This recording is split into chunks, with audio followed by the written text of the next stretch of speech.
અર્પિતા ચૌહાણ આપ સૌનું હાર્દિક સ્વાગત કરું છું। સમાચારને વિસ્તારપૂર્વક જોતા પહેલા નજર નાખીશું આજના મુખ્ય સમાચાર પર। વડોદરા મહાનગરપાલિકા દ્વારા 77માં વન મહોત્સવની ભવ્ય ઉજવણી કરવામાં આવી। વડોદરા મહાનગરપાલિકા દ્વારા 77માં વન મહોત્સવની ભવ્ય ઉજવણીનું આયોજન ગુજરાત સરકારના માનનીય મુખ્ય દંડક શ્રી બાલકૃષ્ણ ખંડેરાવ શુક્લની અધ્યક્ષતા વન મહોત્સવ કાર્યક્રમમાં સાંસદ ડોક્ટર હેમાંગ જોશી તેમજ વીએમસી કમિશનર અરુણ મહેશ બાબુ પણ હાજર રહ્યા। મહાનગરપાલિકાના અધિકારીઓએ વન વિભાગના પદાધિકારીઓ પણ હાજર રહ્યા હતા અને કાર્યક્રમમાં નાયબ વન રક્ષક મહેન્દ્રસિંહ રાઠવા પણ હાજર રહ્યા હતા। વન વિભાગના સામાજિક વનીકરણ હેઠળ કામગીરી કરનારા વિવિધ સ્વૈચ્છિક સંગઠનોના હિતધારકોનું સન્માન કરાયું હતું। આજરોજ આજવા રોડ ખાતે આવેલ પંડિત દીનદયાલ ઉપાધ્યાય નગર ગૃહમાં યોજાયો હતો કાર્યક્રમ। Reporter Rahul Rajput, YNA news, Vadodara.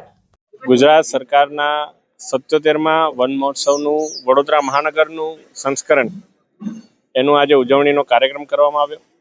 આ કાર્યક્રમ એ આપણા વિધાનસભાના મુખ્ય દંડક અને રાવપુરાના લોકપ્રિય ધારાસભ્ય શ્રી બાલકૃષ્ણ શુક્લજીની અધ્યક્ષતામાં યોજાયો, જેની અંદર વડોદરા મ્યુનિસિપલ કોર્પોરેશનના માન્ય કમિશનર શ્રી અરુણ મહેશ બાબુજી, ડેપ્યુટી મેયર શ્રી આદિત્યભાઈ પટેલ, આપણા ફોરેસ્ટ વિભાગના અધિકારી શ્રી રાઠવાજી અને તમામ મહાનુભાવો ઉપસ્થિત રહી અને માનનીય વડાપ્રધાનશ્રીનું જે લક્ષ્ય છે એક પેડ માં કે નામ અંતર્ગત સમગ્ર ભારતની અંદર જે ક્લાઇમેટ ચેન્જને વનીકરણ અને વૃક્ષારોપણથી કઈ રીતે આપણે ચેલેન્જ કરી શકાય એ માટેનું એક આ પ્રયાસ આ વન મહોત્સવની અંદર કરવામાં આવ્યો અને સાથે સાથે આગામી દિવસોની અંદર વડોદરા મહાનગરપાલિકા દ્વારા વૃક્ષારોપણ વનીકરણની સાથે સાથે શહેરની સુંદરતામાં કઈ રીતે વધારો થાય એ બાબતે પણ ચર્ચા કરવામાં આવી। ગુજરાત રાજ્યમાં તમામ જિલ્લાઓમાં અને મહાનગરોમાં જ્યારે ગુજરાત રાજ્યનો 77મો વન મહોત્સવ ઉજવાઈ રહ્યો છે ત્યારે અને આ વખતનો રાજ્ય કક્ષાનો વન મહોત્સવ આગામી દિવસોમાં મુખ્યમંત્રી શ્રી ભૂપેન્દ્રભાઈ પટેલ સાહેબના હસ્તે પોરબંદર ખાતે ઉજવવાનો છે ત્યારે આજે વડોદરા શહેર જિલ્લામાં વન વિભાગ દ્વારા 77માં વન મહોત્સવની ઉજવણી કરવામાં આવી। ખૂબ મોટી સંખ્યામાં બાળકો અને સમાજસેવી સંસ્થાઓ ઉપસ્થિત હતા।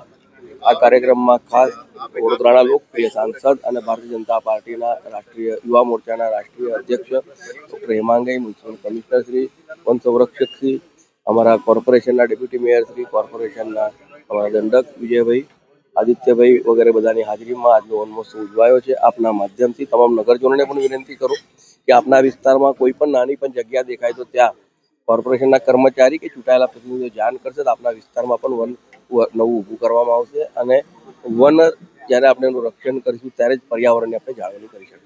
વડોદરા મહાનગરના વૃક્ષારોપણ કાર્યક્રમમાં આપણા સાથે અધ્યક્ષસ્થાનમાં ડૉક્ટર બાલકૃષ્ણ શુક્લા સાહેબ અહીંયા હાજર હતા અને માન્ય સાંસદ ડૉક્ટર હેમાંગ જોશી પણ હાજર હતા અને વડોદરા મહાનગરપાલિકાના ડેપ્યુટી મેયર શ્રી આદિત્યભાઈ પટેલ અને વિજયભાઈ સાથે જ એમની ઉપસ્થિતિમાં આજના વનીકરણ કાર્યક્રમ વડોદરા જિલ્લાના વનીકરણ વિભાગ દ્વારા કરવામાં આવ્યું છે। એ ખુશીની માહોલ છે કે વડોદરા શહેરમાં 70%થી 21% સુધી ટ્રી કવરે લઈ જવા માટે અત્યારે પહેલ જે વડોદરા મહાનગરપાલિકા અને ફોરેસ્ટ ડિપાર્ટમેન્ટની સંયુક્ત ઉપક્રમે કરવામાં આવી રહ્યા છે। આવનારા દિવસોમાં આપ જોઈ શકો છો કે મિશન 2.5 મિલિયન ટ્રીઝમાં અમે 1.7 મિલિયન ટ્રીઝ પહોંચી ગયા છે, બાકી 0.8 મિલિયનનું અમે અત્યારે ટાર્ગેટ લઈ રહ્યા છે।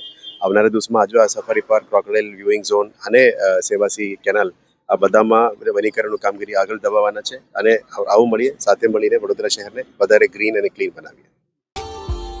Subscribe now and press the bell icon. Never miss an update.